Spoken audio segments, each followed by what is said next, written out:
So, folks, I want to talk to you about who my competitors were. First, Jumaane Williams, the chosen as the next mayor of New York, potentially by at least a big set of Democrats. Perfectly fine guy, zero reform agenda, could not have a less of a reform agenda, could not be more establishment. And then Borelli out of Staten Island, who couldn't decide whether or not he wanted to shut down the public advocate's office or strengthen the public advocate's office. And then which left me, which actually, I don't know if you know about my 5 solutions, but you probably heard about them. I'm going to go over each one in detail right now for those of you who never... No, I kid. But I'm proud of, we actually proposed 5 things that I guarantee you're going to see. They are going to happen over the course of New York City. They're actually real policy proposals. They're a lot more real than whatever Borelli proposed, whether he wanted to expand the office or shut down the office, or shut down the office and then expand it, or expand and shut down. Or Jumaane doing what he does, which is wear his pins and wear his backpack and walk around and not and just whatever the establishment wants, he gives them. So we ran a campaign that got at least I got an NY1, which I think was a big improvement for the libertarian position in general, and we did 2.1%, maybe let's just say 2.1% with confidence, which is 3 times better than I did in 2017, and I did the best of the citywides in 2017. 0.61 last time. 0.61. Okay, it was 0.6 rounds to 0.7. Let's not undermine my 0.7 situation from last cycle. Let's stay with that story. I had 10,000 votes. I will say this: I did a lot of Ross here, instrumental in orchestrating, particularly the Upper East Side field operation, which I just spent 6 hours up there handing out cards, talking to people about libertarians, and I'll tell you, every one of them, not every one of them, but the significant amount of people were like, what party, Republican or Democrat? And when I said libertarian, they were like, oh yeah, oh really? In fact, I had other people say, oh, I'm so excited that you're here, like Gary Johnson was great.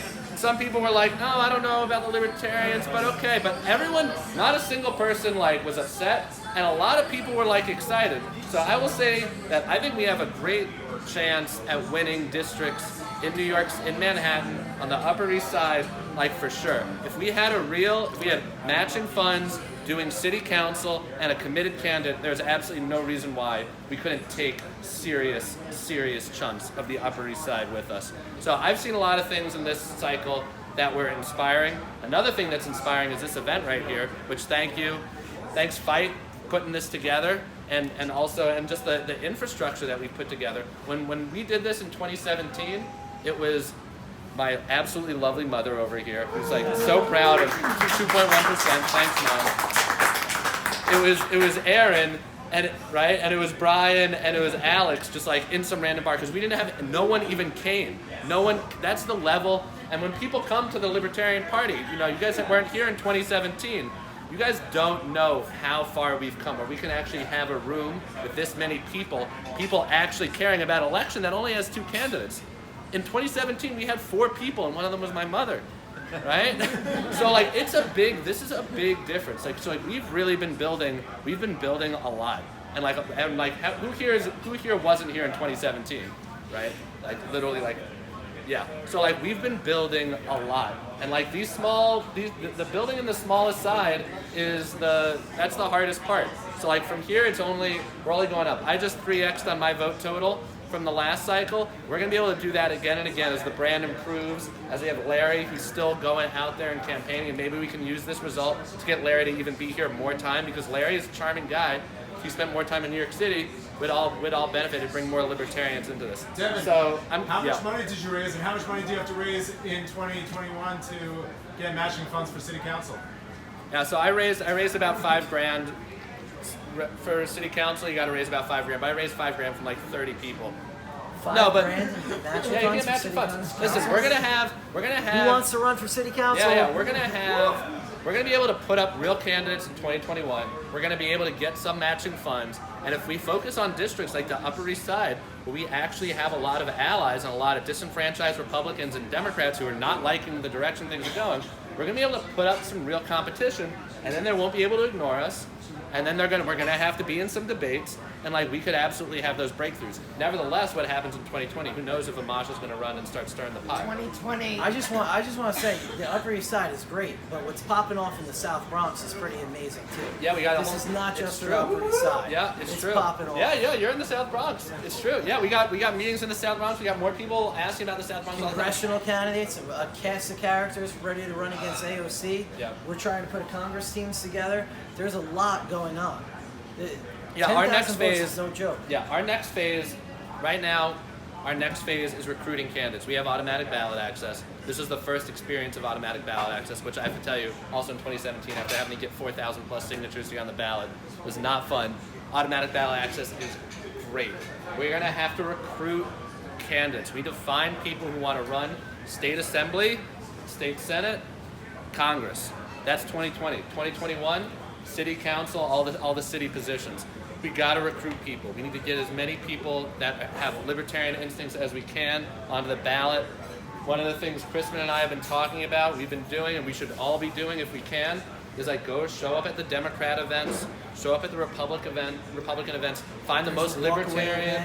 Go to these events, find the people who are the most libertarian there. The Republicans and the Democrats, they can only pick one candidate each. You got to find the strongest, most libertarian candidates there and convince them that the best place to run isn't with the Republicans and lose, isn't with the Democrats and lose in the primary. Don't lose in the primary, lose in the general as a libertarian. Right? That's so much better, right? We can convince people of that. It's absolutely. We went to an event. You can tell. We talked to these Democrats. Go get your own media. You'll get media. Yeah. Don't be scared of media. Go out, and these people need people to interview.